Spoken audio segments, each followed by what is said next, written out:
सब जगह बारिश तो हो रही है शायद। हमारी मुंबई में तो बहुत ही बढ़िया हो रही है। 3 दिन से तो नॉन स्टॉप हो रही है। बारिश का मौसम बहुत अच्छा होता है, बहुत ही आनंदपूर्ण। और हर जगह ग्रीनरी, और सावन का जो महीना कहते हैं, एक अलग ही वाइब्रेशंस होती हैं। और खास करके बारिश अगर घर के बाहर बारिश पड़े और छुट्टी हो, और दोपहर के टाइम घर बैठ के संतों की किताबें पढ़ो, तो उसका एक अलग ही आनंद है, एक अलग ही मजा है। जैसे कि हमको ज्ञानी सिखाते हैं कि संजोगों को ऑब्जर्व करो। ये संसार पूरा एक स्कूल है, यूनिवर्सिटी है। और ये जो भी संजोग हमको मिलते हैं, हमको कुछ ना कुछ सिखाने के लिए, कुछ ना कुछ लेसन देने के लिए। ऐसे ही अभी बारिश हो रही है और मैं कहीं जा रहा था तो कुछ लोगों को देखा। लोग रोड पे जैसे नॉर्मल चलते हैं वैसे ही चल रहे हैं। और जहाँ फिसलन है, अभी बारिश में हर जगह फिसलन बन जाती है। जहाँ फिसलन थी वहां सब लोग बड़े अलर्ट होके बड़ी सावधानी से चल रहे थे, एक एक पैर जमा जमा के। तो हमको भी जीवन में ऐसी सावधानी रखनी है, संजोगों में अलर्ट रहना है। फिसलन सिर्फ बरसात के मौसम में नहीं होती, पूरा संसार, पूरा जीवन ही फिसलन है। इस बात को समझने की जरूरत है। अगर हम होश में नहीं रहे, अलर्ट नहीं रहे, तो फिसलन में क्या होता है, हम फिर अलर्ट नहीं होते हैं, ध्यान यहाँ वहां होता है, तो फिसल जाते हैं ना, इंजर्ड हो जाते हैं। वैसे ही संसार में अगर हम होश में नहीं रहे, संजोगों में अलर्ट नहीं रहे, तो हम फिसल जाते हैं।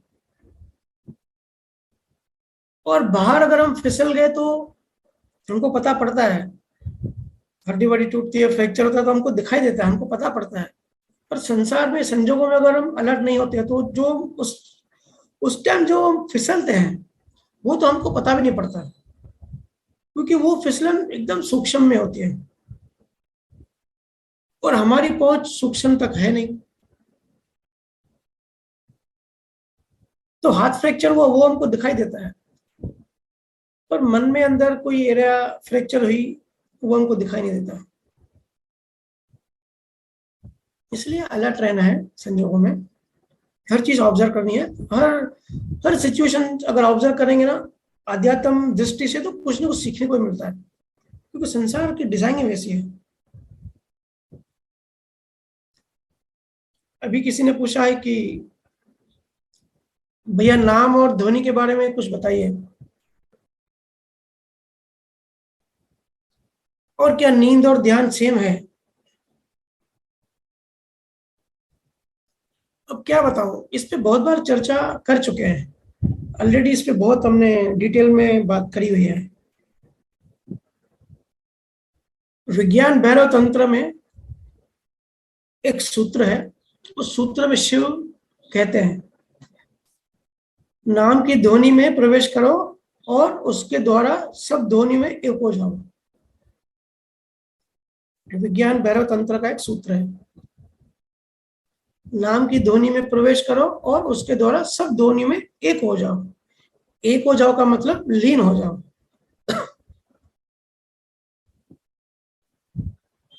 तो नाम को थोड़ा समझते हैं। हम सब शरीर में हैं, हम सब शरीरों के नाम होते हैं। ये नाम क्या है, ये एक लेवल की तरह होता है, एक यूटिलिटी की तरह इसका एक यूज होता है, कि हर किसी का नाम रखना पड़ता है, इसका एक यूज है। नहीं तो संसार व्यवहार चलेगा नहीं, संसार चलेगा नहीं। तो बॉडी का जो नाम होता है,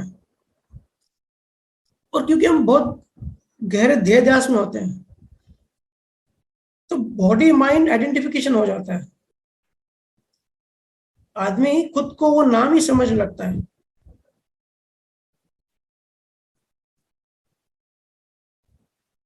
पूरी जो उसकी चेतनता है, जो पूरा जो सिस्टम है, वो उस नाम पे आके रुक जाता है। एक मेंटल आइडेंटिटी बन जाती है। सबकी अपने अपने नाम के साथ एक मेंटल आइडेंटिटी बन जाती है, क्योंकि बचपन से ही हमको पुकारते हैं और हम सुनते हैं और रिएक्ट करते हैं, तो हम बेहोश हो जाते हैं। नींद में भी कोई नाम लेता है तो हम एकदम से उठ जाते हैं। नाम ही आदमी की पहचान होती है, अपने आप को नाम ही मानते हैं, वो नाम के लिए ही जीने मरने लगते हैं। देखते हो ना आप, कितना भी बड़ा ज्ञानी हो, अगर वो देहध्यास में है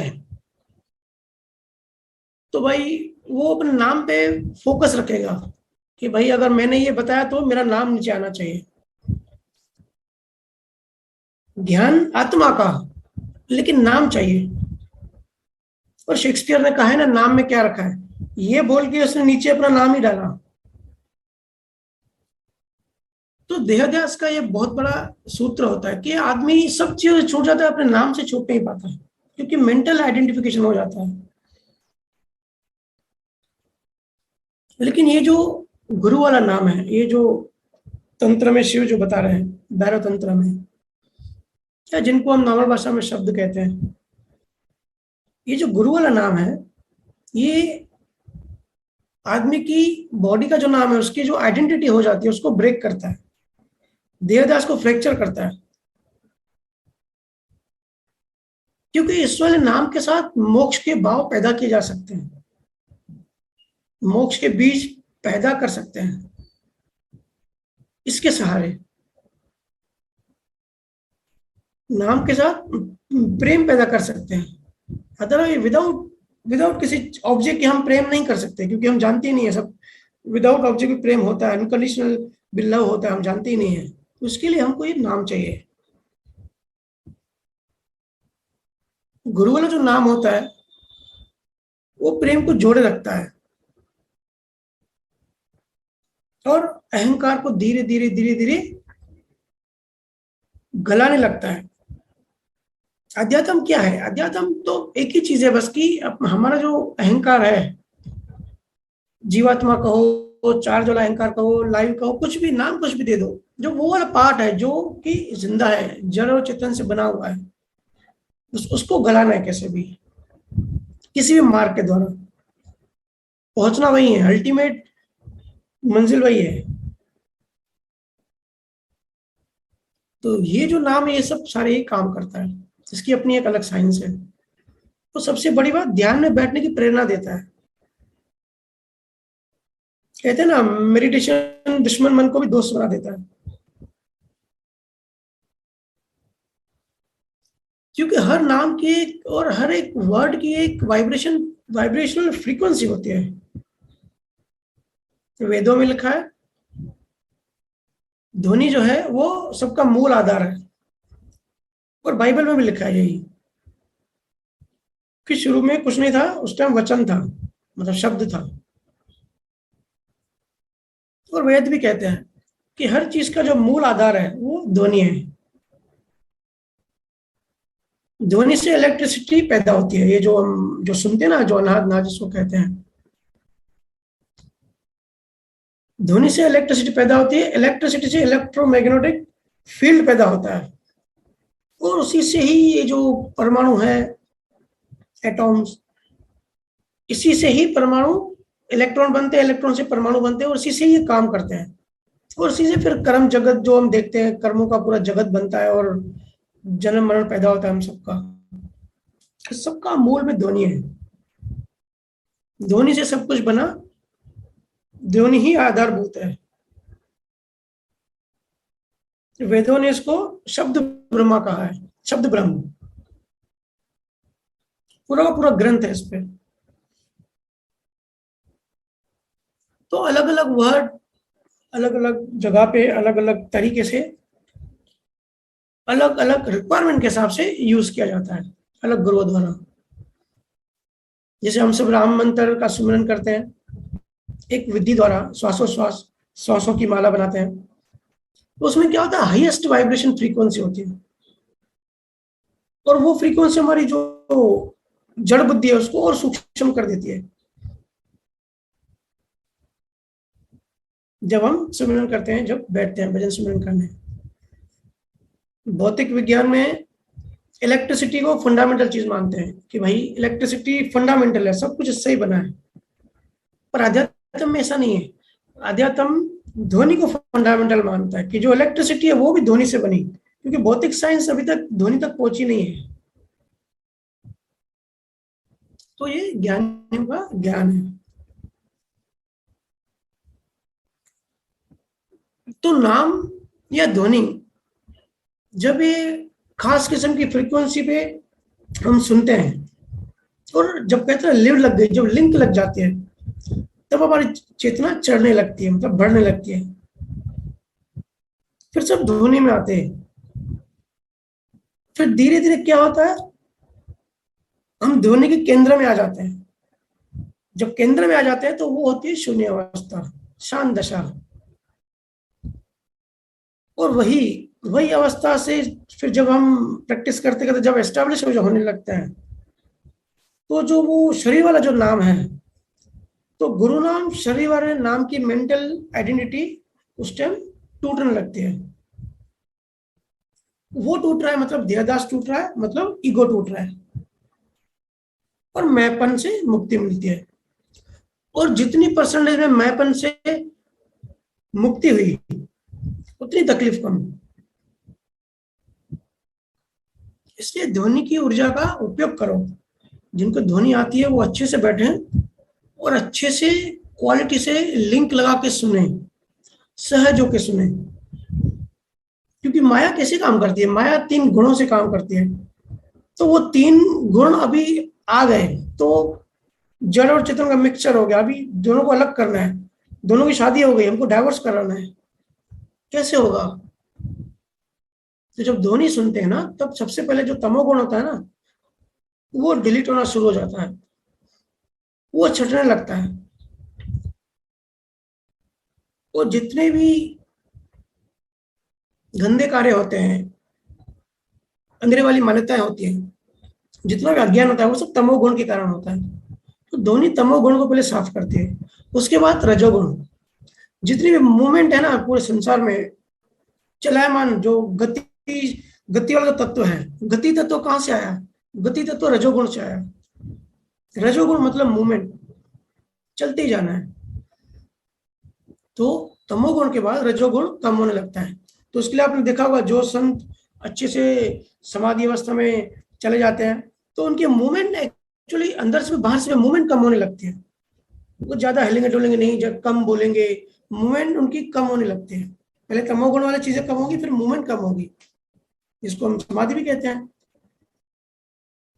फिर जब सत्वगुण बचेगा, तो सत्वगुण से प्रज्ञा पैदा होती है। प्रज्ञा मतलब अध्यात्म विवेक।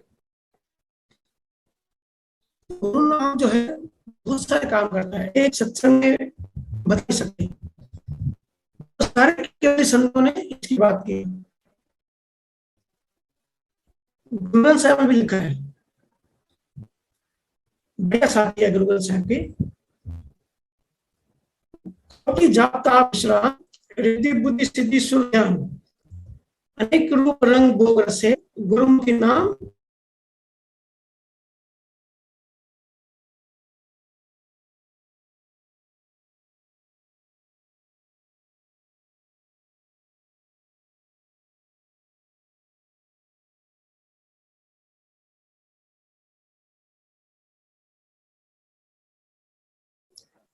कोटि रिद्धि बुद्धि सिद्धि सुर ज्ञान अनेक रूप रंग भोग रस है गुरुमुखी नाम निमत रिद्धि वैसे। हरि के नाम की बड़ी आई कीमती कहां न जाई। सूरबीर धीरज मति पूरा सहज समाधि धुनि गहरी गंभीरा। सदा मुक्तता के पूरे काम जाके हृदय वैसे हरि नाम। सगल सुख आनंद अरोग समदर्शी पूरन निर्जोग। आई न जाई डोले कत नाही जाके नामू बसे मन माही। दीन दयाल गोपाल गोविंद गुरुमुखी जपिए उतरे चिन्ह, नानक कही गुरी दिया नामो, संतन की टहल संतन का काम हो। कितनी प्यारी साखी है, कितना गुरु नानक ने नाम की इसमें महिमा की है। पूरा का पूरा ग्रंथ है ये, तो मैंने एक साखी कही कि कोटि जाप ताप विश्राम, अनंत जब हम जप करने लगते हैं, नाम सिमरन करने लगते हैं, तो अनंत तृष्णाएं जो है, तृष्णाएं वो विश्राम में आ जाती हैं।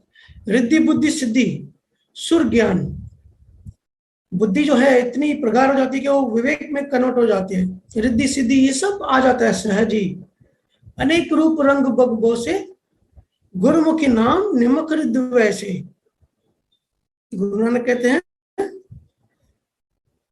जो गुरुमुख है, जो शिष्य है, जो लगता है गुरु, उनमें ये सब खूबियां सहज आती है। हरि के नाम की बड़ी आई कि कहूं आई, इसकी कीमत नहीं सकते, इतनी ये चीज है, इतनी मोल है, किसी भी संसारी हिसाब से इसकी कंपैरिजन नहीं कर सकते। सूर भी धीरज मति पूरा, सहज सती धुन गंभीरा। कहते हैं सूरवीर नाम जप से सूरवीर बनते हैं और भक्ति में धीरज आता है।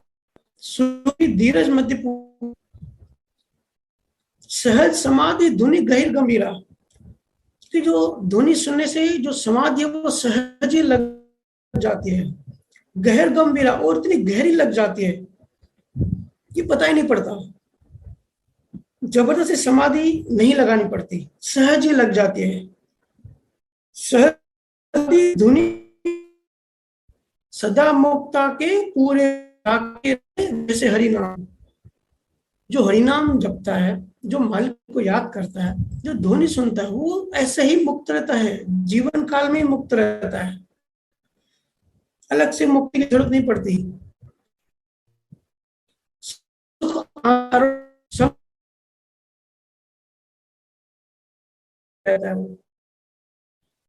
आ न जाई डोले आई, जाके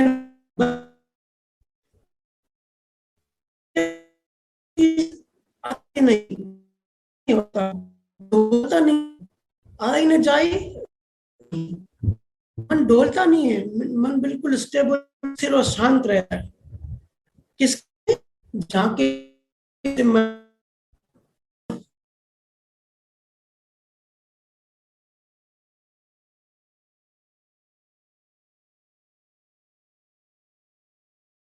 जो भी गुरुमुख होते हैं, ना कहते कि गुरुमुख एक होते हैं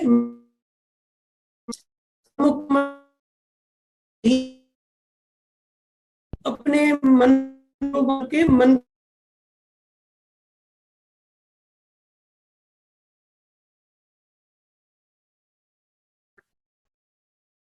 तो जो गुरुमुखी होते हैं वो गुरु के कहे चलते हैं और उतरे चिन्ह वो पार उतर जाते हैं।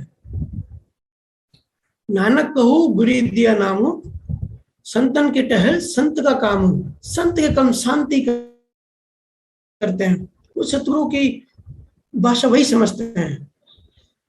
नानक कहू गुरु दियो नामो, गुरु जी ने नाम दिया। तो यहाँ जो नाम की बात हो रही है, जो आपने सवाल किया है, वो ये वाला नाम है। शरीर वाला जो नाम होता है, हम सबके जो लेबल होते हैं, नाम होते हैं, नेम होता है, फिर सरनेम होती है, ये जो होता है ना, यह जब पैदा होते हैं तब मिल जाता है। क्या होता है ना, सुन सुन के एक सम्मोहन हो जाता है। तो सम्मोहन की भी ऊर्जा होती है, इस ब्रह्मांड में बहुत तरह की ऊर्जा होती है। तो सम्मोहन की जो ऊर्जा होती है वो हमको शरीर से एक कर देती है। हम अलग कुछ सोच ही नहीं सकते, अपना अस्तित्व नाम के बिना सोच ही नहीं सकते। वो जो हमारा पूरा अस्तित्व होता है, पूरा नाम होता है, हमारा जो नाम होता है, किसने नाम थोड़ा खराब कर दिया, मिश्रित हो जाते हैं। जैसे किसी ने हमको, जो रियल में हम आत्मा है, उसको किसी ने नुकसान कर दिया, या किसी का नाम अच्छा होता है कॉलेज में या कहीं पे अवार्ड जीत के आता है, तो ऊपर नाम लिखा है, तो कितना पढ़ के खुशी होती है, कितना गहरा ध्यान से नाम ही सब कुछ हो जाता है। और इसी के लिए पहले के जमाने में एक प्रथा थी, जितने भी नाम होते थे ना वो भगवान के नाम पे रखते थे, क्योंकि पता था कि इसकी मेंटल आइडेंटिफिकेशन होने वाली है। और ये हर धर्म में है, जिस दुनिया में जितने भी धर्म है उनके जो गुरु होते थे, जो स्पिरिचुअल होते थे, उनके नाम से ही फिर अपने बच्चों के नाम रखते थे। अभी भी है काफी सारे धर्मों में, क्योंकि एक मेंटल आइडेंटिफिकेशन बन जाता है। इसी के लिए ये देहदास को, जो कि इतनी गहरी है, इसको तोड़ने के लिए, जो कि बड़े बड़े संत भी इसमें फंसे रहते हैं, बड़े बड़े ज्ञानी भी, सब छूट जाता है, नाम आखिर में पकड़ा रहता है, शरीर वाला नाम। ये टूटता है ध्यान से, होश से, अवेयरनेस से। इसके लिए नाम का सुमिरन करना है, वो भी कैसे, अवेयरनेस से करना है, मैकेनिकल नहीं करना है, भाव से करना है, होश से करना है। सब पूछते हैं ना आप मुझे कि भैया कितनी देर सुमिरन करें, तो जो टाइम होता है ना, वो तो सिर्फ शुरुआत में आपको आगे बढ़ाने के लिए होता है, बट इसमें क्वांटिटी करती है, इसमें क्वालिटी करती है, क्वालिटी काम करती है। क्वालिटी बहुत जरूरी, भले कम देर बैठे लेकिन एकदम भाव से। क्योंकि अगर हम हिप्नोटाइज हो गए अपने शरीर के नाम से, क्योंकि सम्मोहन में एक ऊर्जा है, तो गुरु का नाम भी एक ऊर्जा है, और जब गुरु के नाम की ऊर्जा से जुड़ते हैं, तो ये क्या करती है ऊर्जा, शरीर वाले नाम की आइडेंटिफिकेशन है उसको करता है, उसको टूटता है, और धीरे धीरे होता है, टूटने लगता है, हम सहज होते जाते हैं। कर्तापन धीरे, जितना ईगो कम हो गया उतना कर्तापन कम होता जाएगा, जितना कर्तापन कम हुआ उतने नए कर्म बंधने कम हो जाते हैं। इसलिए ध्वनि सुनो जिनको सुनाई देती है, ध्वनि के जितने पास जाएंगे उतना होश बढ़ेगा, ध्वनि से जितना दूर जाएंगे उतना समझो कि नर्क के करीब गए। ध्वनि से मिलके एक होना है, तादम हमारा जो आइडेंटिफिकेशन है, हम जो तन्मयकार हो गए शरीर से, वो शरीर से हटा के ध्वनि से करना है तन्मयकार, ध्वनि से एक होना है। फिर ध्वनि को एक रस्सी की तरह पकड़ के ऊपर चढ़ना है, आगे बढ़ना है। क्योंकि नाद, ये जो अनाद नाद है, इसको कबीर साहब ने भी काफी डिटेल, दादू दयाल, सारे संतों ने इसकी महिमा की, इसकी पूरी साइंस बताई कि नाद सुनने से कैपेसिटी बढ़ती है, पात्रता बढ़ती है, हम ज्ञान के काबिल बने उसकी पात्रता चाहिए होती है। ऐसा नहीं कि कोई भी बन गया, किसी को भी स्पिरिचुअल ज्ञान समझ में आ गया, पात्रता चाहिए। जितने लीटर का बर्तन होता है उतने लीटर ही पानी डाल सकते हैं उसमें, तो बर्तन बढ़ाने के लिए नाद सुने। और आपने पूछा क्या नींद और ध्यान एक ही है? बिल्कुल ऑपोजिट है। नींद जो है ना, वो शरीर धर्म है, शरीर नींद करता, बायोलॉजिकल सेल्स होते हैं हमारे, उन सबको नींद चाहिए। तो ध्यान जो है वो चेतना करती है। सेम तो नहीं है लेकिन एग्जैक्टली ऑपोजिट है। देखो वैसे तो ध्यान के बहुत सारे फायदे हैं, स्टेमिना बढ़ती है, स्ट्रेस रिलीज होता है, एक पर्सनालिटी खुलती है, एकाग्रता बढ़ती है, विल पावर, कॉन्फिडेंस, ये सब आपने सुना होगा, ये सब होता है। पर ये सब बोनस है, ये सब साइड इफेक्ट है।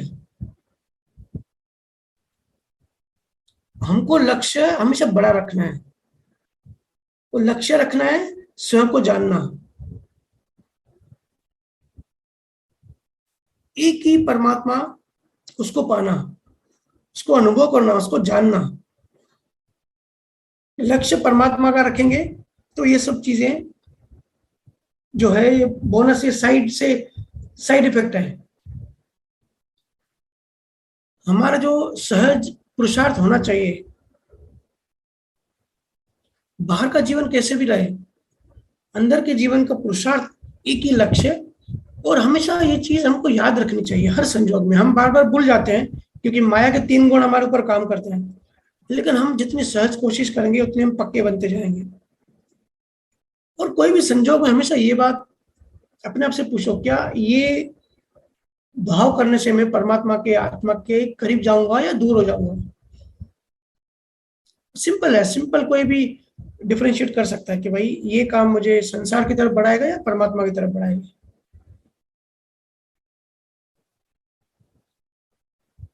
तो ये है ध्वनि की साइंस। कबीर साहब ने भी कहा है ना, बाजो यंत्र मधुर धुन होई, ऐसे बजाए और कोई, और कोई बजा रहा है हमको पता नहीं है, लेकिन बज रही है और हम सुन रहे हैं। ध्वनि सुनने से अंतराकाश जो है ना, अंतराकाश में हमारी यात्रा होती है। और अध्यात्म के खिलाड़ी वही होते हैं जो नाद को जानते हैं, इसकी साइंस को जानते हैं।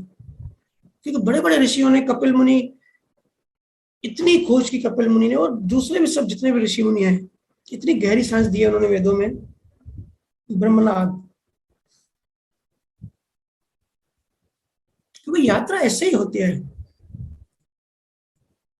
हम मुंबई में बैठे हैं और हमको दिल्ली जाना है, तो हम सब जगह ये सुनते हैं कि भाई दिल्ली जाना है, दिल्ली पहुंचना है, दिल्ली हमारी मंजिल है, इस जीवन का मकसद दिल्ली है। लेकिन कैसे, हाउ, यात्रा कैसे होगी जो कि प्रैक्टिकल हो, जो कि सहज हो? क्योंकि ज्ञान वही होता है जो सहज होता है, जो प्रैक्टिकल होता है। किसी को आज के टाइम कहें कि भाई जाओ और 40 साल हिमालय की तंद्राओं में जाके बैठो, जो संसारी आदमी है वो बेचारा घबरा जाएगा। वो बोलेगा फिर मुझे तो मोक्ष मिलेगा ही नहीं, मैं तो इस यात्रा में आगे बढ़ ही नहीं सकता, क्यों? बंदा वो जा ही नहीं सकता। ऐसा होता है, ऐसा बहुत सारे पंथों में ऐसा करते हैं। 1800 अप्रोक्सीमेटली, मुझे ईयर याद नहीं है, बट 1890 में शायद एक एमपी में एक संत समाधि लगाने धरती के अंदर गया था। मतलब एक साइड से खोल के ताकि ऑक्सीजन आ सके, बाकी पूरा जमीन के अंदर। फिर 1920 में उसको खोला गया, क्योंकि अंग्रेज वो सब नहीं मानते थे। तो ऐसे अलग अलग चीजें होती हैं, अलग अलग चीजें परमात्मा को पाने के लिए अलग अलग मार्ग बताते हैं। लेकिन मार्ग वही जो सहज हो, जो सुलभ हो, जो एक आम इंसान कर पाए। हम थोड़ी 30 साल समाधि में जमीन के नीचे आके बैठ सकते हैं। तो केवल संतों ने मार्ग दिया। ये यात्रा है, ये प्रोसेस है। पहले गुरु प्यास पैदा करेगा। संसार की शुरुआत कैसे होगी? गुरु अंदर प्यास पैदा करेगा अपने तरीके से, फिर अज्ञान से, तर्क और बुद्धि से बौद्धिक लेवल पर लाएगा, फिर नाम की ऊर्जा से दशम द्वार तक ले आएगा, दशम द्वार तो यात्रा करवाएगा। फिर ध्वनि की ऊर्जा से काल से परे, कालातीत, बियॉन्ड स्पेस एंड टाइम, वहां यात्रा होगी। और वहां क्या होता है? वहां सिर्फ शुद्ध चेतन, सिर्फ शुद्ध चेतन बचेगा और कुछ नहीं बचेगा। तो ध्यान और नींद बिल्कुल ऑपोजिट है। ध्यान मतलब जागृति, अलर्टनेस। और जो नींद है, नींद का जो लिंक है, वो नींद जो है वो मौत जैसी है। नींद मतलब रोज छोटी छोटी मौत होती है। और अगर हम जागे जागे सो पाए, अलर्ट होके सो पाए, तो मौत के टाइम भी इतनी प्रैक्टिस हो जाएगी, मौत के टाइम भी हम जागे ही रहेंगे। तो सबकी मौत तो बेहोशी में होती है, जैसे हमारी नींद बेहोशी में होती है, पता नहीं पड़ता क्या हुआ, है ना? तो असली बात जागने की, होश में रहने की और ध्यान की है। ध्यान बड़ा इंपॉर्टेंट है। इसके लिए महावीर स्वामी ने भी कहा है, सभी संत कहते हैं ध्यान दो कि आपका ध्यान कहाँ है। लोग मंदिर जाते हैं और ध्यान चप्पल पे होता है ना ऐसे। तो चप्पल जैसा ही ज्ञान मिलेगा, चप्पल जैसे ही पात्रता मिलेगी। है तो हम मंदिर में, लेकिन ध्यान हमारा चप्पल में है, तो ज्ञान भी वैसा ही मिलेगा हमको। और नींद में कोई यात्रा नहीं होती भाई, ध्यान में यात्रा होती है, नींद में यात्रा नहीं होती। ध्यान में काल के बियॉन्ड चले जाते हैं। नींद शरीर करता है, और ध्यान जिसको चार्ज वाला पार्ट कहते हैं ना, वो करता है। तो कोई कंपैरिजन नहीं है।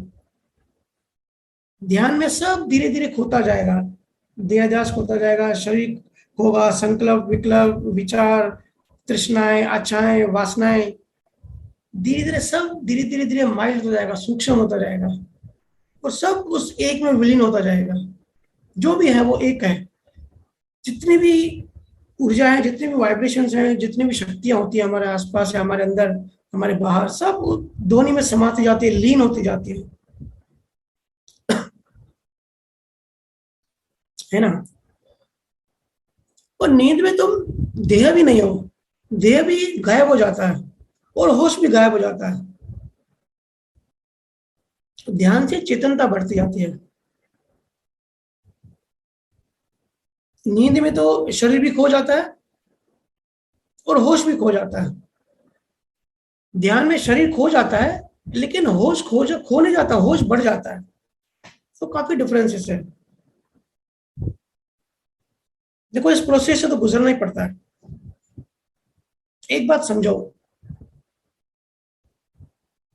काफी जीव कहते हैं कि मैं शुद्ध आत्मा हूं, लेकिन ये समझे कि मैं शुद्ध आत्मा हूं ये कौन बोल रहा है?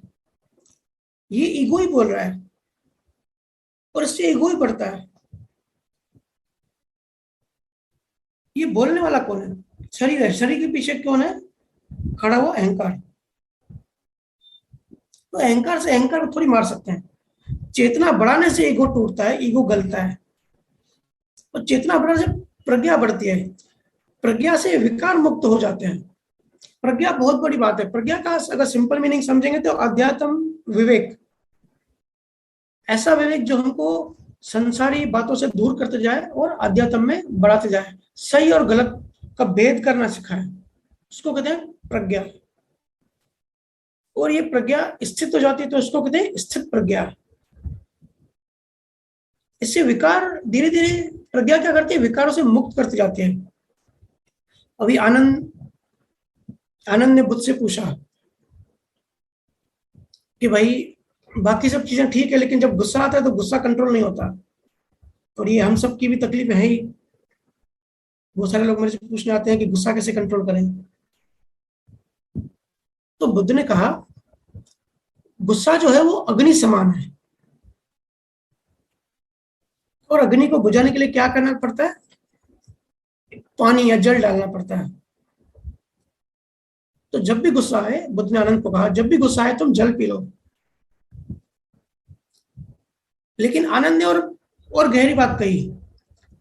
बोले ये तो मुझे पता है, लेकिन जब गुस्सा आता है तब पानी भी कहाँ याद रहता है कि पानी पीना है। अगर इतना भी याद आ जाए कि भाई मुझे गुस्सा है और मैं जल पी लूं तो गुस्सा ही खत्म हो जाए। पानी याद आएगा ही नहीं अगर आप जुड़ गए हो गुस्से में। तो बुद्ध ने कहा हाँ, यही काम प्रज्ञा करती है। जब प्रज्ञा हमारी डेवलप हो जाती है ना, विवेक डेवलप हो जाता है, तो गुस्सा कितना भी आने दो, प्रज्ञा याद कराती कि भाई पानी पीना है। तो विकारों से मुक्ति दिलाने में प्रज्ञा हेल्प करती है। नफरत, राग, द्वेष, इनसे परिहार करती है, एक एक मल को दूर करती है। सब मलिन, जितने भी मलिन भावनाएं है ना, भाव है, धीरे धीरे धीरे धीरे जो भी क्लैश होते हैं, धीरे धीरे उनको, क्योंकि वो जो चार्ज वाला पार्ट है उसको वो समझाती है, उसको सिखाती है कि भाई ये हमारी काम की चीज नहीं है। ये हमारा जो लक्ष्य है परमात्मा पाने का, उसमें ये बाधाएं हैं। ऐसे हम बाहर से कितना भी किसी को समझाए कि भाई राग द्वेष मत करो, लेकिन राग द्वेष होता ही है। लेकिन अगर अंदर से आवाज आ जाए तो इंसान जल्दी सुन लेता है, जल्दी डाइवर्ट हो जाता है। ऋषियों ने भी कहा है ना, तप के द्वारा प्रज्ञा विकसित करो, मृत तृष्णाएं नष्ट होती जाएंगी। मृत तृष्णा का निरोध प्रज्ञा है। इसलिए तप करो, इसलिए ध्यान करो।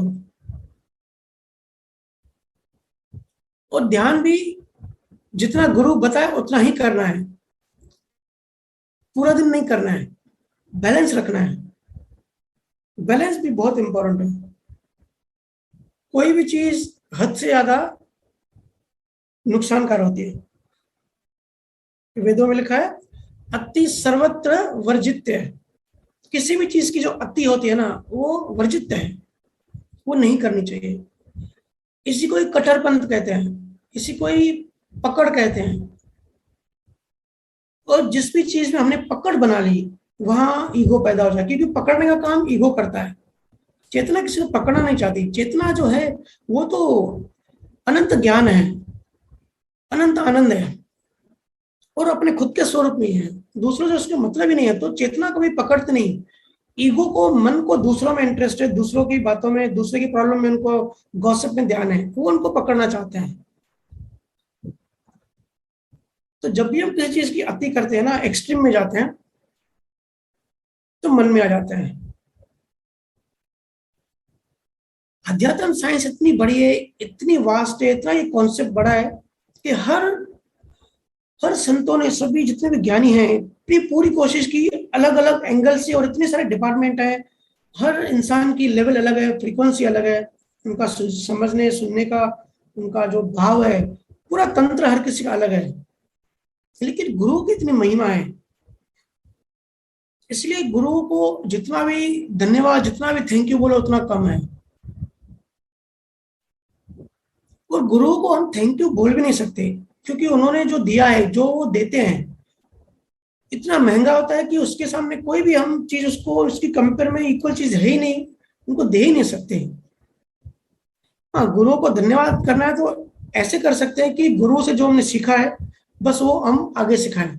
जो भी हमको गुरु से ज्ञान मिला है, जो भी चीज मिली है, हम आगे शेयर करें। ये एक गुरु को थैंक्स बोलने का एक छोटा सा तरीका हो सकता है। अदरवाइज गुरु को तो हम थैंक्स भी नहीं बोल सकते, हम इतने छोटे होते हैं। गुरु महिमा, गुरु करुणा इतनी बड़ी होती है। और एक बात बता दूं, सबकी आत्मा भी गुरु ही है, सबके अंदर गुरु है।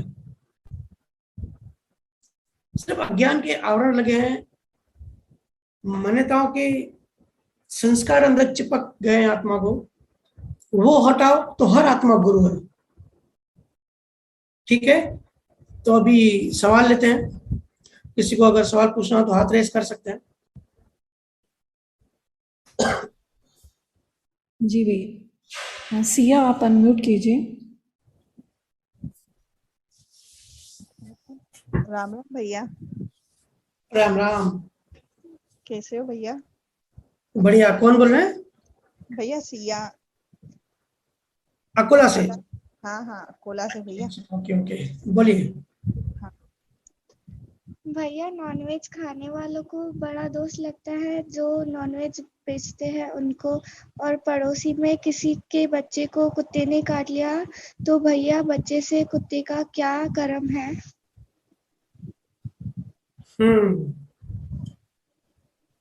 नॉनवेज बेचने वाले को ज्यादा दोष है कि खाने वाले को?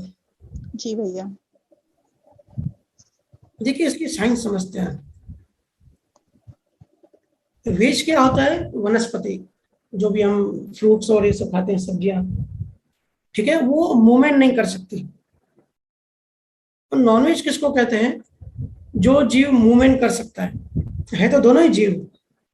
पेड़ पौधे भी श्वास लेते हैं, और नॉर्मल जो दूसरे जीव होते हैं वो भी श्वास लेते हैं, सारे जीव ही हैं। ये काल की दुनिया ही ऐसी है कि बड़े को छोटे को खाना ही पड़ता है, तभी जिंदा रह सकते हैं। बड़े तत्वों को छोटे तत्वों को खाना पड़ता है। लेकिन इसमें क्या होता है ना, नर्वस सिस्टम सबका अलग होता है। तंत्रिका तंत्र कहते हैं इसको। जो वनस्पति होती है, जो पेड़ पौधे होते हैं, फल फ्रूट होते हैं, जो हम खाते हैं, वो मूवमेंट नहीं कर सकते। वो एक तत्व के होते हैं, या कोई दो तत्व के।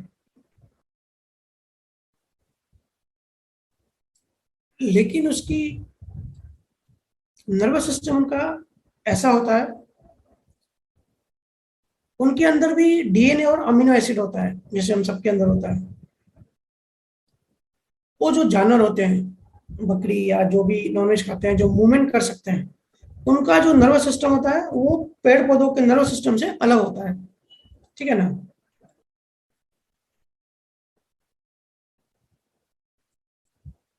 ये बता रहा हूँ कि खाना चाहिए कि नहीं खाना चाहिए। काफी लोग सवाल करते हैं और कहते हैं कि इसकी साइंस बताओ। अध्यात्म तो बोलते हैं कि भाई इसका तो कोई प्रूफ तो है नहीं। जब मैं हिंसा की बात करता हूँ तो कहते हैं भैया इसका तो प्रूफ नहीं है, साइंटिफिकल प्रूफ, साइंटिफिकल बताओ। तो 4-5 साइंटिफिक प्रूफ मैं हमेशा बताता हूँ, उनमें से ये एक है। तो जब कोई इंसान अगर कोई नॉनवेज खाता है तो उसका जो नर्वस सिस्टम होता है, उसका जो अमीनो एसिड होता है वो हमारे अंदर आ जाता है ना। और पेड़ पौधों का अमीनो एसिड बहुत कम होता है क्योंकि एक तत्व के होते हैं, उसके कंपेयर में जानवरों का बहुत होता है और बहुत स्ट्रांग होता है। हालांकि इंसानों से कम होता है लेकिन वनस्पति से तो थोड़ा स्ट्रांग होता है। तो थर्मोडायनामिक्स का ये लॉ है, फिजिक्स का ये लॉ है कि दो ऑब्जेक्ट्स की अगर वेरिएबल एनर्जी अगर कांटेक्ट में आती है एक दूसरे से, तो ये नियम है, energy goes from higher to low. मतलब दोनों का अगर अमीनो एसिड या ये डीएनए जब कांटेक्ट में आते हैं तो एनर्जी हायर से लो होती है। तो हम इंसान जो है जानवरों की चेतना से ऊपर है, तो हमारी जो एनर्जी जो चेतना है वो नीचे गिरती है। इस पर साइंस फिजिक्स के नियम के हिसाब से। और वैसे भी हम सब काफी चर्चा कर चुके हैं कि इसमें हिंसा के कैसे भाव उत्पन्न होते हैं और इसके क्या रिजल्ट मिलते हैं। तो करने वाला जो जो बेचता है, देखो आपने पूछा कि ज्यादा दोष किसको लगता है, तो जो खाने वाले होते हैं, जो इसका काम करने वाले होते हैं, जो कसाई होते हैं, वो तो बेचारे घर चलाने के लिए और उनको संजोग वैसे मिले, हो सकता है वो अपने वैसे भावों से करे या दूसरे भाव से करे, वो अपना कर्म कर रहा है, अपना घर चला रहा है। लेकिन जो खाने वाला है उसके अंदर एक मान्यता है, और अगर वो एक्सेप्ट कर रहा है कि भाई हाँ ये हिंसा करनी चाहिए, जानवरों को काटना चाहिए और ये काट के खाना चाहिए, बहुत टेस्टी होता है, ये बहुत बढ़िया होता है, या बहुत लोग तर्क देते हैं कि अगर हम जानवरों को नहीं खाएंगे तो रोड पे घूमेंगे, तो ये सब जो भी सोच रखते हैं, जब मान्यता रखते हैं ना, इनसे बड़ा दोष लगता है। क्योंकि इससे कर्म बनते रहते हैं। वो जो बेच रहा है, जो काट रहा है, हो सकता है उसको वैसे भाव ना हो तो उसको कर्म कम लगेंगे, जैसे भी उसके भाव की परसेंटेज होगी। लेकिन जो ऐसी मान्यता, गाढ़ी मान्यता होती है कि भाई नॉनवेज टेस्टी है और ये खाना ही चाहिए, सबको खाना चाहिए, उसका बड़ा दोष होता है, बड़ा भारी हिंसा के कर्म चार्ज होते हैं। और ऐसे जो कर्म होते हैं वो इंसान को जानवरों की गति में ले जाते हैं। जो नेक्स्ट जन्म जो होता है ना, वो क्या बनता है, जानवरों की जोड़ मिलती है। इसलिए कर्मों का लॉ ऑफ कर्मा समझना बहुत जरूरी होता है। कौन सा लॉ कब कैसे कहाँ काम करेगा। बहुत सारे लोग खाने वाले कहते हैं कि भाई वो लोग काटते हैं तभी हम खाते हैं, ऐसा नहीं है। डिमांड एंड सप्लाई, खाते हैं मतलब डिमांड है, इसके लिए सप्लाई करना पड़ता है। और जो खाता है वो भी इसका संजोग है। लेकिन अगर ऐसी मान्यता ही बिठा दी है, वो जो रेगुलर खाते हैं तो उसके अंदर मान्यता वैसी है कि भाई खाना चाहिए, वो एक्सेप्ट करते हैं, स्वीकार करते हैं, तो उनको बड़ा दोष लगता है। किसको, कर्म भी अलग अलग टाइप के होते हैं और कर्मों का जो परसेंटेज वाइज जो दोष होता है, किसी को भारी कर्म होते हैं, किसी के हल्के कर्म होते हैं, ये भी समझना जरूरी होता है। जैसे बहुत बार समझो किसी ने चोरी की, पहली बार चोरी की और वो पकड़ा गया, तो संसारी दृष्टि से क्या बोला जाता है कि इसने चोरी की और इसके खराब कर्म थे और अभी वो जेल में है। और चोर भी ये सोचेगा कि बहुत सारे चोर जिंदगी में चोरी करते हैं, वो कभी पकड़े नहीं जाते, और मैंने पहली चोरी की और मैं पकड़ा गया, मेरे कर्म भारी हैं। तो ये अज्ञानता है। अगर किसी ने पहली चोरी की और वो पकड़ा गया, मतलब उसके कर्म हल्के थे, वो वहीं रुक गया, भले उसको जेल की सजा मिलेगी लेकिन अधोगति में नहीं जाएगा। इसके कंपेयर में जो पकड़ा नहीं जाता, जो कंटिन्यू करता है, चोरी करता ही रहता है, तो वो खुश होता है कि मेरे अच्छे कर्म है। एक्चुअली उसके कर्म भारी हैं, वो उसे भारी कर्म करके आया तभी उसको ये ऐसे संजोग मिले हैं, ऐसी लेन देन है, और इससे तन्मयकार वो है। इसके लिए उसकी भावनाएं, इंटेंस भावनाएं बनती रहेगी। मतलब पहले भी कर्म भारी थे, इसके लिए इसको ऐसा संजोग आया कि पूरी जिंदगी चोरी कर रहा है, और अभी भी नया भाव वैसे बना रहा है। तो ये जो चीज है ना, उसको नीचे गिराएगी। इसकी संभावना, इसकी पॉसिबिलिटी बढ़ जाती है कि अध्यात्म से वो बहुत दूर हो गया। तो सबसे बड़ी सजा यही होती है। अगर कर्मों का विज्ञान देखेंगे ना, कि जो कर्म हमको परमात्मा से दूर ले जाए वो भारी कर्म कहा जाता है। तो जो पकड़ा गया, हो सकता है उसकी जेल से निकलने के बाद जिंदगी चेंज हो जाए, वो माइल्ड कर्म था, हल्का था, और वो हो सकता है, पॉसिबिलिटी है, पोटेंशियलिटी है कि वापस ऊपर चढ़े, लेकिन जो पकड़ा नहीं जाता ना, वो समझो उसके भारी कर्म है। जो भी ये सत्संग सुनेगा रिकॉर्डिंग में, और अगर कोई कंटिन्यू ऐसे फ्रॉड, चीटिंग या चोरी करता आ रहा है जो पकड़ा नहीं गया, तो वो अपने आप को अंदर वो सुजाग करे कि भाई मेरा भारी कर्म है, तभी मैं पकड़ा नहीं गया। ये बहुत बड़ी बात है ना। तो कर्मों का विज्ञान समझना है।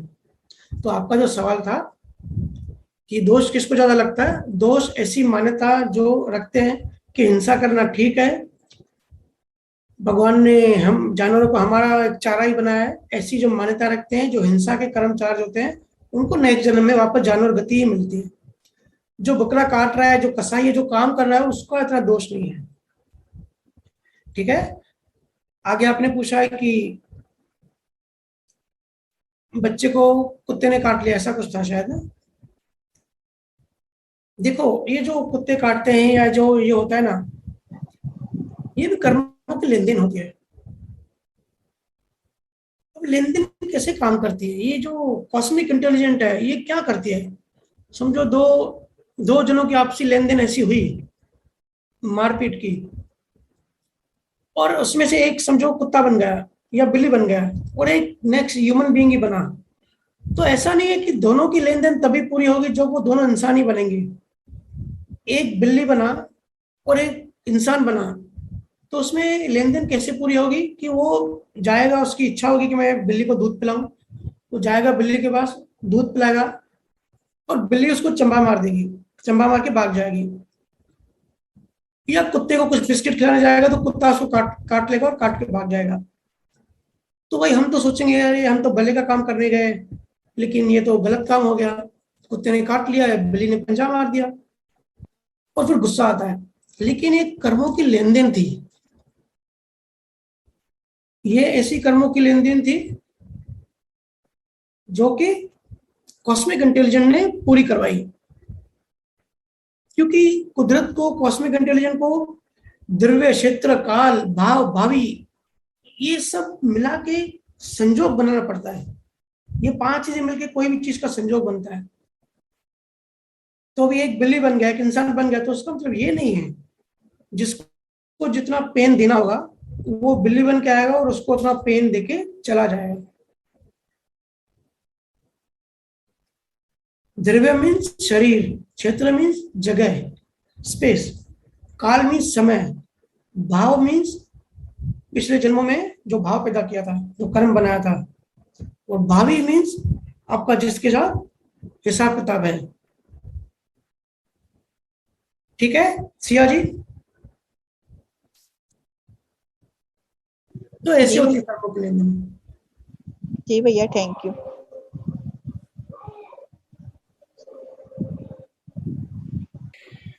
Next question.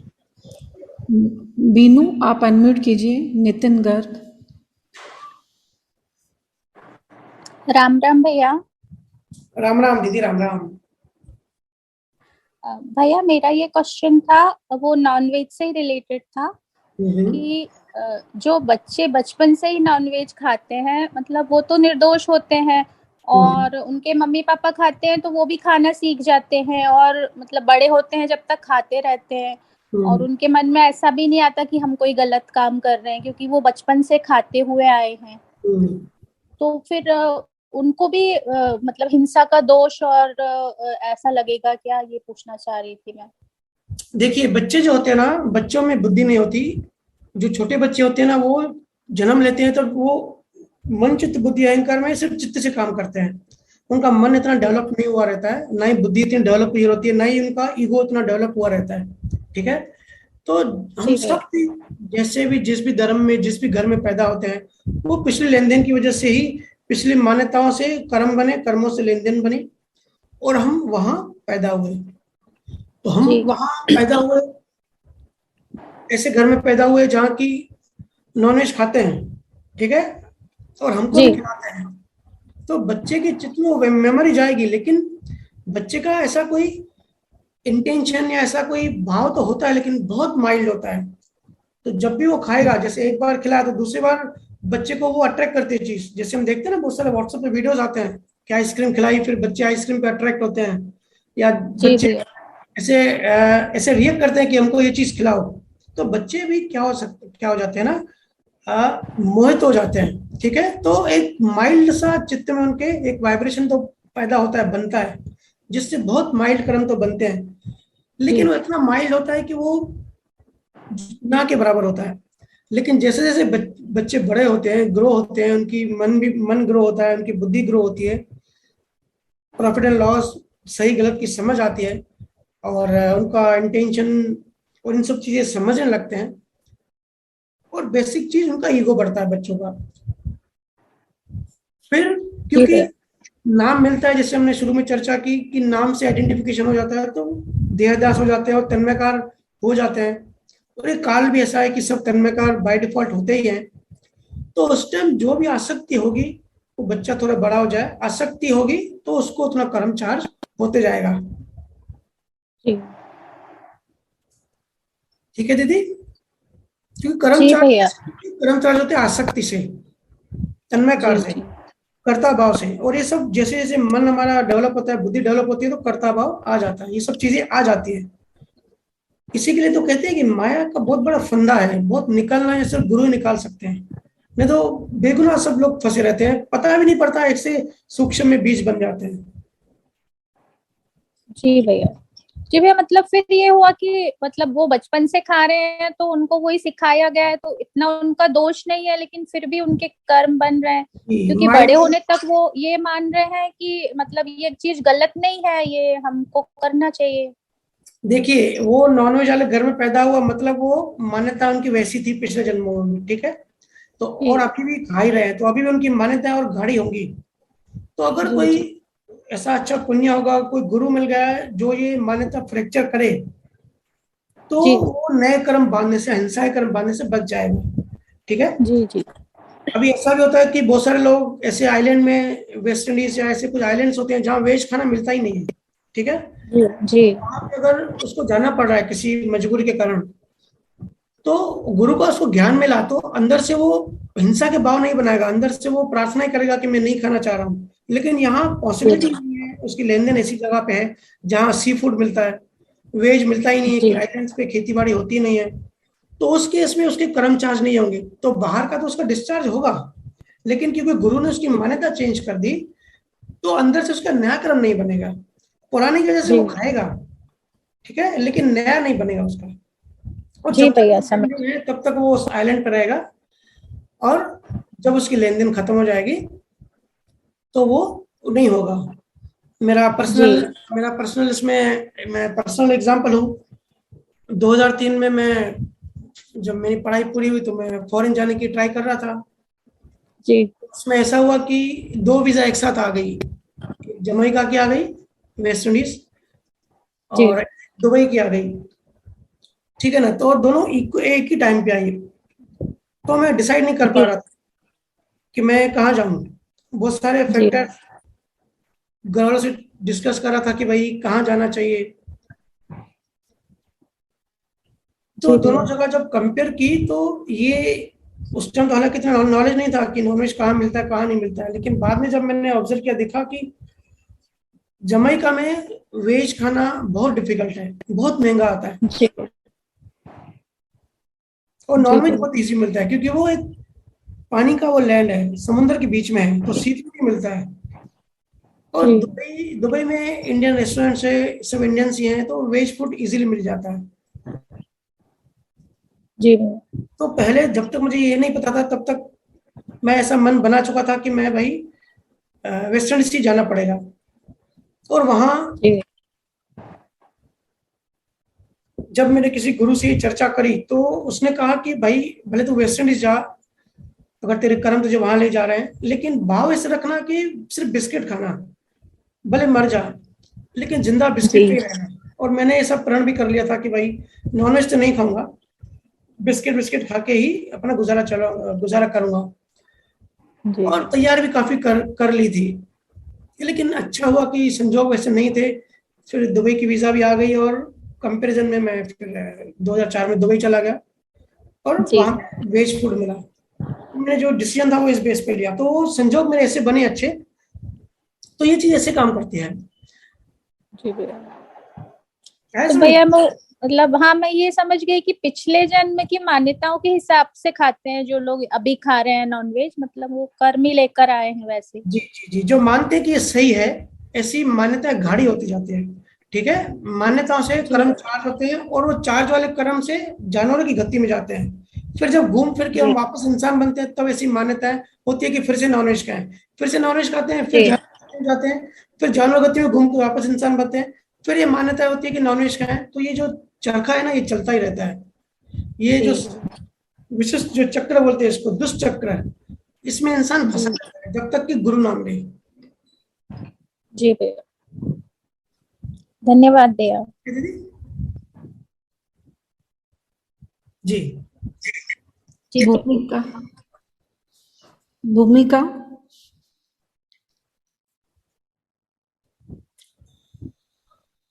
राम राम भैया।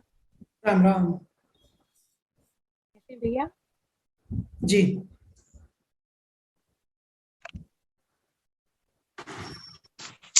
आवाज आ रही है? क्वेश्चन है जी भैया, मेरा क्वेश्चन है भैया, क्षेत्र और क्षेत्रज्ञ, शरीर या आत्मा, प्रकृति और पुरुष, ऐसे दो भेदों की चर्चा की गई। फिर भी कृष्ण ने कहा है कि सभी कुछ वे ही हैं। तो भैया ये समझाइए कि सभी कुछ अगर एक ही है तो ये भेद और विकार क्यों है? हम्म, देखिए, पुरुष और प्रकृति, या दूसरे शब्दों में कहें कि जड़ और चेतन। ग्रंथों में लिखा है और संतों ने कहा है और तीर्थंकरों ने बताया कि ये सब जो है जड़ और चेतन, सब चीजें जड़ और चेतन से बनी हुई है। हमने भी काफी चर्चा करी कि जड़ जो है, जो जिसको माया कहते हैं, प्रकृति कहते हैं, उसके गर्भ में सब तत्व थे, लेकिन इतना अंधेरा था कि वो बाहर नहीं आ पा रहे थे, एक्सप्रेस नहीं कर पा रहे थे। लेकिन वो एक्सप्रेस करना चाह रहे थे लेकिन एक्सप्रेस नहीं कर पा रहे थे, क्योंकि रोशनी की जरूरत थी, चेतना की जरूरत थी। तो जब चेतना, जड़ और चेतन पास आए,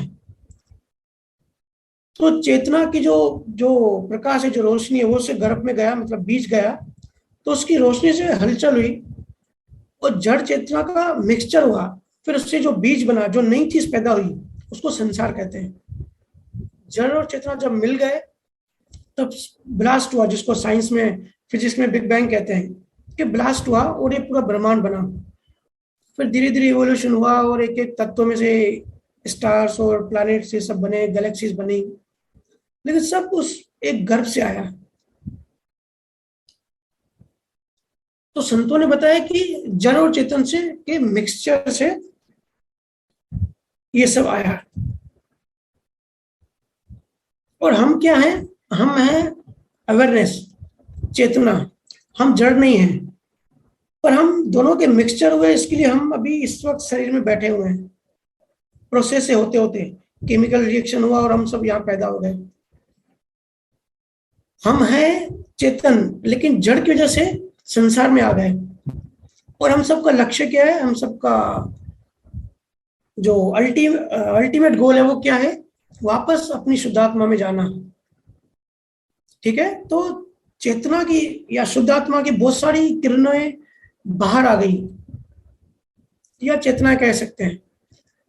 जितने भी ये जीव हम देख रहे हैं ना, व्यवहार राशि में या अव्यवहार राशि में, जितने भी जीव जंतु, बैक्टीरिया, वायरसेस, या 84 लाख के जीव, या जो नर्क में है, स्वर्ग में है, प्रेत योनि में है, जहां भी है, ये सब उस चेतना से निकले हुए हैं, उस परम आत्मा से जो जड़ में मिक्स हुए। चेतना मतलब सूर्य की किरण, वो जड़ में मिक्स हुई और संसार बन गया। संसार बन गया मतलब अहंकार खड़ा हो गया, अज्ञान खड़ा हो गया और बुद्धि खड़ी हो गई। तो जब भी बुद्धि खड़ी हो जाती है ना, तो बुद्धि चीजों को दो में तोड़ती है। बुद्धि के बाद सब डुअलिटी हो गई, द्वैत विज्ञान कहते हैं उसको। इसके अगेंस्ट में शंकराचार्य ने अद्वैत विज्ञान बताया। या जो आपने कहा कि कृष्णा ने कहा कि ये दो से बाहर आके आप मुझ में आके समाओ, तो इन सिंपल वर्ड्स कृष्णा ये बोल रहा है कि ये जो भी डुअलिटी है, प्रकृति, पुरुष, जड़, चेतन, क्षेत्र, क्षेत्रज्ञ, जो भी आपने कहा, ये सब दो है, डुअलिटी है। हम सबका लक्ष्य क्या है? इन दो में से बाहर आके वो जो एक है, एक परमात्मा जो हमारा ही स्वरूप है, जो हम ही है, जो जड़ से मिलने के पहले भी था, उसमें जाके समाना है।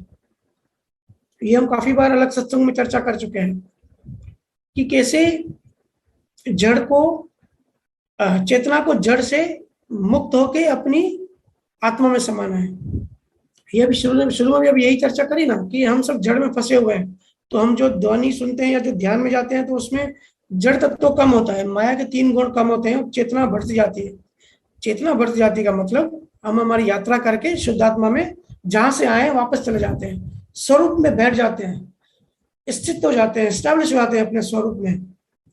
तो कृष्णा भी वही कह रहा है कि डुअलिटी से बाहर आ जाओ। ये जो दो का जो संसार बन गया, जो द्वैत है, अच्छा बुरा, दुख सुख, जितनी भी डुअलिटी है, ऑपोजिट चीजें बन गई, इसके बैलेंस से संसार बना।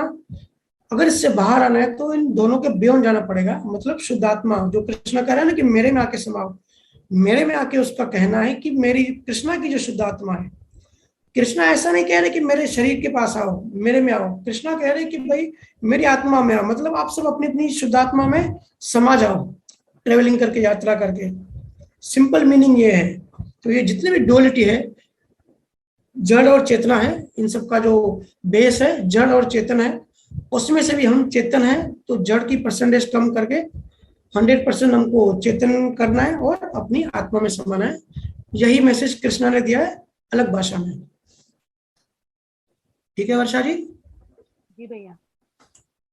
और हमने जो स्टार्टिंग में सुना ना, वो पूरा इसका प्रोसेस है। जड़ को कैसे कम करना है, चेतना को कैसे बढ़ाना है, ईगो को कैसे तोड़ना है, ये हमने शुरू में ये पूरी प्रोसेस की चर्चा करी।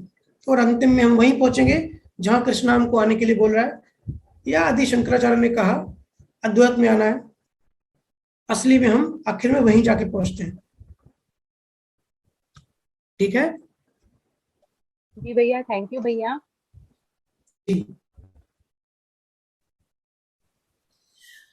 मोहन माता।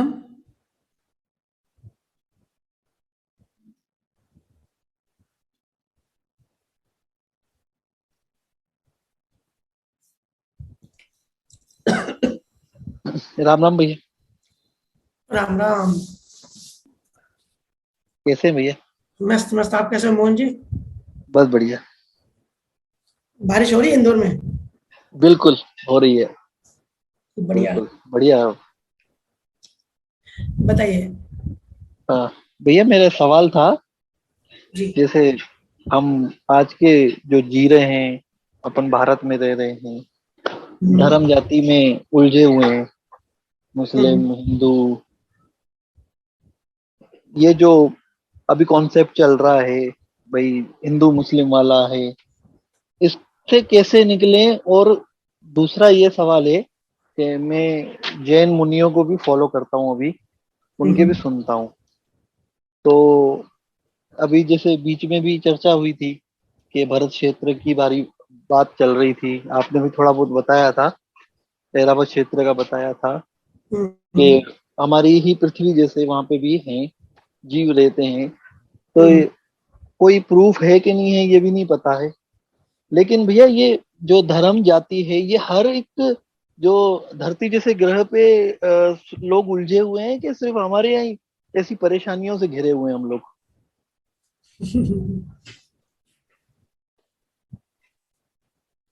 देखो भैया, भारत खंड जो है ना, जो संतों ने भारत खंड कहा है या सुखराम जी महाराज ने भी बताया है और जैनों के ग्रंथ में भी लिखा है, क्योंकि हमारे देश का नाम भारत है तो हम अपने भारत खंड, हम हमारे देश को ही समझते हैं। और काफी सारे लोग ऐसे भी कहते हैं कि जो भारत में पैदा होगा सिर्फ वही मोक्ष का हकदार है। तो ये संत जो जब बात करते हैं ना, तो वो छोटी बात नहीं करते, उनका विजन इतना बड़ा हो जाता है कि एक देश की बात नहीं करते। इसमें मुझे याद आया कि एक संत से मेरी चर्चा हुई थी, वो काफी इस बात को पकड़े हुए था कि जो इंडिया में पैदा होता है उसको ही मोक्ष मिलता है। दूसरे मुल्कों में जो पैदा होता है उनको मोक्ष नहीं मिलता है। तो मैंने उसको कहा कि भाई 1947 में पाकिस्तान इंडिया एक ही था, तो 1947 से पहले जो रावलपिंडी में या लाहौर में रहते थे उनको मोक्ष मिल जाता था क्योंकि वो भारत में था। अब पार्टीशन में एक बॉर्डर आ गया, बीच में लकीर आ गई, पॉलिटिकल एक बॉर्डर आ गया, अलग देश बन गए। तो क्या अभी वो जो लाहौर में या कराची में रहते हैं उन लोगों को मोक्ष नहीं मिलेगा? ये जो लकीर है ये पॉलिटिकल लकीर है या स्पिरिचुअल लकीर है? तो इसको कोई जवाब नहीं था, कोई लॉजिक नहीं है। ये जो भी लकीरें होती है ना देशों की, ये हम सब खींचते हैं, ये सब राजनेता काम करते हैं। कुदरत को कुछ पता नहीं है कि कौन सा देश कहाँ है। तो संत जब बात करते हैं ना, जब भारत खंड की बात करते हैं, तो पूरा ये पूरी धरती नहीं, पूरा एक एरिया, बहुत बड़ा एरिया ब्रह्मांड की, उसमें काफी सारे, एक सोलर सिस्टम नहीं बहुत सारे सोलर सिस्टम आ जाते हैं। हमारी जो गैलेक्सी है पूरी गैलेक्सी उसमें आ जाती है, और वो इतना डिस्टेंस है कि वो कैलकुलेट नहीं कर सकते। अभी तक नासा ने भी नहीं किया है। तो संतों ने इतना बताया कि यहाँ से कोसों दूर अपनी कोडेड भाषा में वो डिस्टेंस लिखा हुआ है, जैसे एरावत क्षेत्र है और दूसरे क्षेत्र हैं, अलग महापुरुष अलग क्षेत्रों में हैं। और अभी हम जिस टाइम में हैं इसको कहते हैं भारत खंड, मतलब पूरी धरती, सारे दुनिया के धर्म इसमें आ गए। ठीक है। दूसरी बात आपने कही कि जो परेशानियां, जो सारे धर्म इसी धरती पर है कि दूसरी जगह भी है। तो मैं आपको बताऊं कि ये पूरा काल चक्र है। अभी जो धरती पे जो काल चल रहा है, हम जब जहां इस टाइम हैं या भारत खंड में, यहाँ पे चल रहा है कलयुग।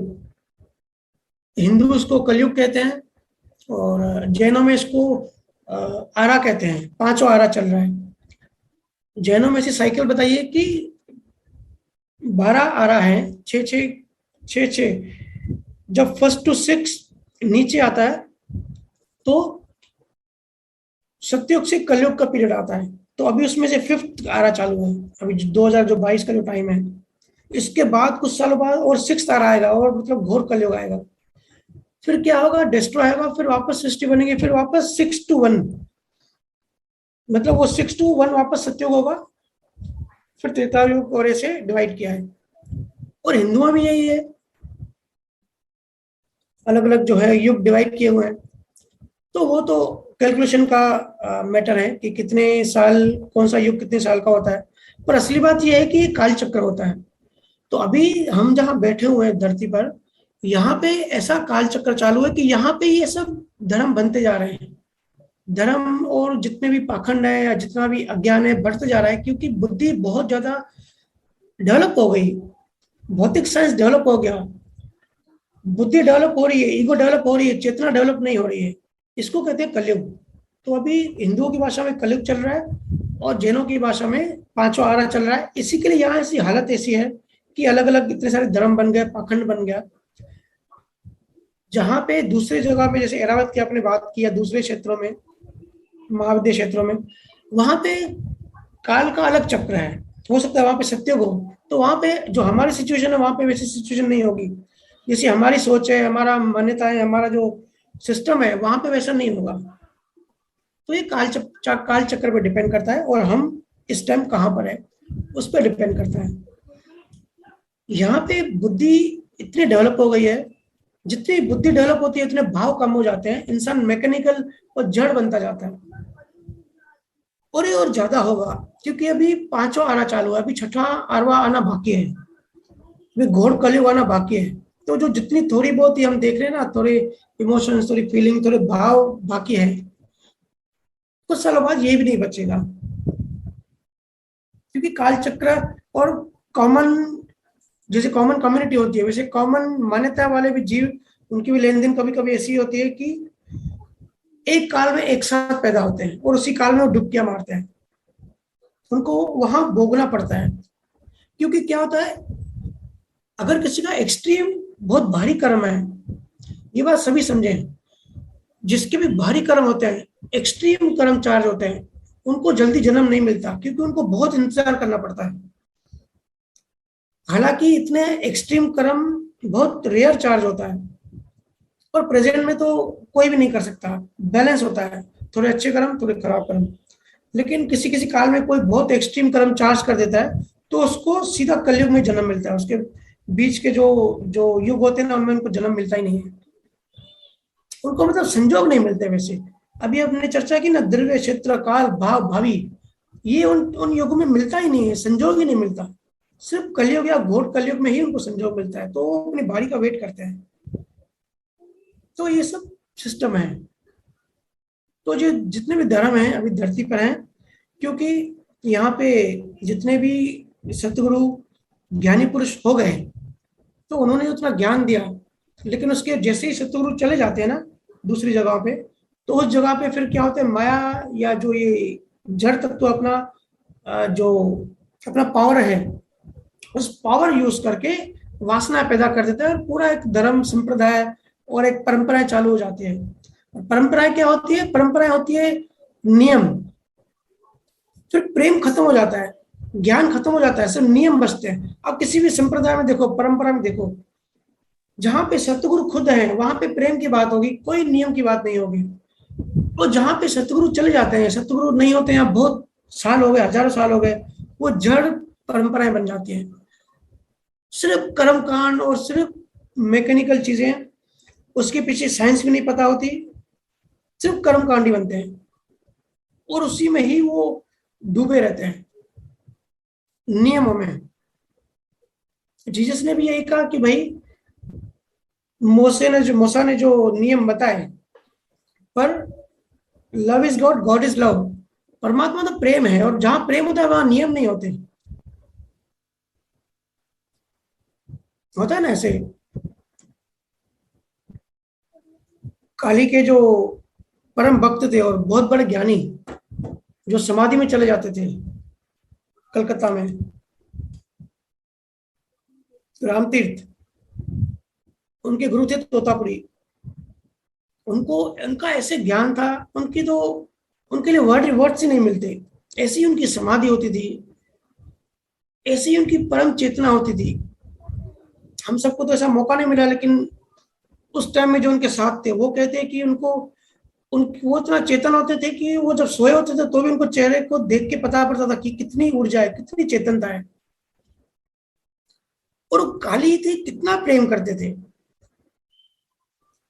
ज्ञानी, लेकिन उनकी लेन देन, उनका जो संजोग था वो ऐसा था कि वो काली को बहुत प्रेम करते थे। तो उस टाइम जो काली माता के मंदिर में जो ये नियम होते हैं, वो सब नियम जो पंडित होते हैं वो नियम फॉलो करते थे, लेकिन एक ये कहता था कि काय के नियम, वो मेरी माँ है, और माँ से प्रेम होता है, माँ से कैसे नियम तो पराग से पाला जाता है। तो वो क्या करते थे, वो जब भी प्रसाद लगाते थे ना तो पहले खुद जूठा करते थे, तो जो पंडित होते थे वो उनसे लड़ते थे कि जूठा प्रसाद रख रहा है, तो बोलते थे भाई मैं मेरी माँ को ऐसी कैसी ऐसी थोड़ी भी चीज खिला सकता हूँ, पहले मैं टेस्ट तो करूँ कि वो कड़वी है या मीठी है कैसी है। इतना प्रेम था, इतने डूबे रहते थे, काली माता से बातें करते रहते थे, सब लोग उसको पागल कहते थे, लेकिन थे बड़े ज्ञानी, बड़े समाधिस्थ। तो जहां प्रेम होता है वहां नियम नहीं होते, और जहां नियम आ गए जड़, वहां प्रेम और ज्ञान ये सब खत्म हो जाता है। तो यही देखते हैं ना हमारे ग्रुप में भी, जब आप सब कहते हैं कि मुझे तो कितने सारे जीव के मैसेज आते हैं, कुछ जीव जैसे रूल फॉलो नहीं करते या रूल ब्रेक करते हैं, तो मुझे रूल बनाना अच्छा नहीं लगता, क्योंकि मेरा नियम है, मैं नियमों के अगेंस्ट में हूँ। लेकिन कभी कभी इसी संजोग सिचुएशन बन जाती है कि बनाने पड़ते हैं। ठीक है, बड़ी मुश्किल से बना तो लेते हैं, लेकिन फिर अगर कोई फॉलो नहीं करते तो उनको बोलना भी ठीक नहीं लगता। तो मुझे काफी सारे जीव मैसेज करते हैं या कॉल करते हैं कि वो कहते हैं कि भैया ऐसे कैसे, आप कुछ कहते नहीं कि अगर आपने लिखा कि ये नियम है कि मेरा मैसेज लाइक मत करो, उसी टाइम ही उसको भी लाइक कर देते हैं 2-3। तो बोलते हैं बड़ी हंसी की बात नहीं है, मुझे बोलते आपको हंसी नहीं आती, तो मैं बोलता हूँ कि भाई हंसी तो आती है, लेकिन आप लोग देख रहे हो उस नियम को और मैं देखता हूँ उनके प्रेम को। जहां प्रेम होता है ना वहां नियम पालना बहुत मुश्किल हो जाते हैं। प्रेम का एक्सप्रेशन ही होता ऐसा होता है। मीराबाई को देखो, कौन सा नियम फॉलो किया मीरा ने। पहले तो बोलती थी मैं शादी नहीं करूंगी, फिर जबरदस्ती शादी कराई तो पूरा, वो एक रानी थी लेकिन पूरा जंगल जंगल भटकती रहती थी प्रेम में, सारे नियम तोड़ दिए, सारे हदें पार कर दी। जहाँ प्रेम होता है ना, वहां नियम नहीं होते, जहाँ नियम होता है वहां प्रेम नहीं होता। इसका मतलब ये नहीं है कि अभी भाई सब लोग ग्रुप में कुछ भी लाइक करेंगे या ये करेंगे, ऐसा नहीं है, बैलेंस रखना है। लेकिन ये बात है कि प्रेम जब शत्रु होते हैं उस टाइम प्रेम पूरक प्रेम सब होता है, लेकिन जैसे जैसे डिले होता जाता है, डिस्टेंस बढ़ता जाता है, गुरु चले गए दूसरी जगह पे और फिर आखिर में परंपरा बचती है जहां मैकेनिकल चीजें होती है, कोई भाव नहीं होता। इंपॉर्टेंट, सबसे इंपॉर्टेंट चीज भाव है, भाव को समझो। आपके सवाल से थोड़ा सा मैं अलग ट्रैक पे आ गया हूं, लेकिन भाव को समझना जरूरी है। मेरे पास लोग आते हैं और कहते हैं कि आप लोगों को मना क्यों नहीं करते कि मंदिर जाते हैं या पत्थर की मूर्ति को जो पैर पड़ते हैं। तो इम्पोर्टेंट मूर्ति को पैर पड़ना वो तो इम्पोर्टेंट है ही नहीं। अगर कोई मूर्ति के आगे झुकता है वो गलत नहीं है, अगर वो झुकता है और अंदर से भी झुकता है, भाव से भी झुकता है, या पत्थर में वो परमात्मा का भाव करता है, तो वो पत्थर उसके लिए परमात्मा हो गया, क्योंकि वो जो भाव है ना वो रिफ्लेक्ट करते हैं, वो पत्थर उसके लिए परमात्मा ही है। और अगर भाव नहीं है, बिना भाव के अगर आप परमात्मा की बात भी करते हो तो वो परमात्मा आपका पत्थर हो गया। बात समझ में आ रही है?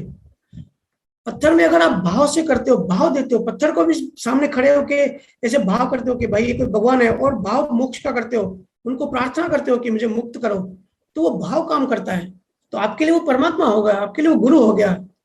और अगर किसी बड़े अल्टीमेट ज्ञान में बैठे हो और बहुत बड़ी बड़ी बातें हो रही है लेकिन भाव नहीं है, प्रेम नहीं है, ऐसी प्रार्थना नहीं है, आंसू नहीं है, तो वो ज्ञान भी आपके लिए पत्थर हो गया। ये बिल्कुल उल्टी बात है। इसीलिए किसी के लिए कर्म कांड को मत देखो, किसी को दोषी मत देखो, कौन क्या कर रहा है, ठीक है कर रहे हो, सब कुछ बढ़िया है। मेन चीज इंपॉर्टेंट है हमारा लक्ष्य क्या है, हम आत्मा को पाने का लक्ष्य रख रहे हैं या संसार पाने का लक्ष्य रख रहे हैं, हमारा ध्यान कहाँ है और हमारे अंदर भाव कैसे बनना है, बस उसको ऑब्जर्व करना है।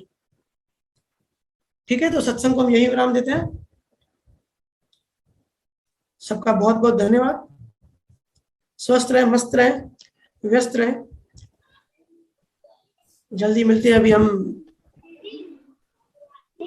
संडे को तो अकोला में प्रोग्राम है और फिर उसके बाद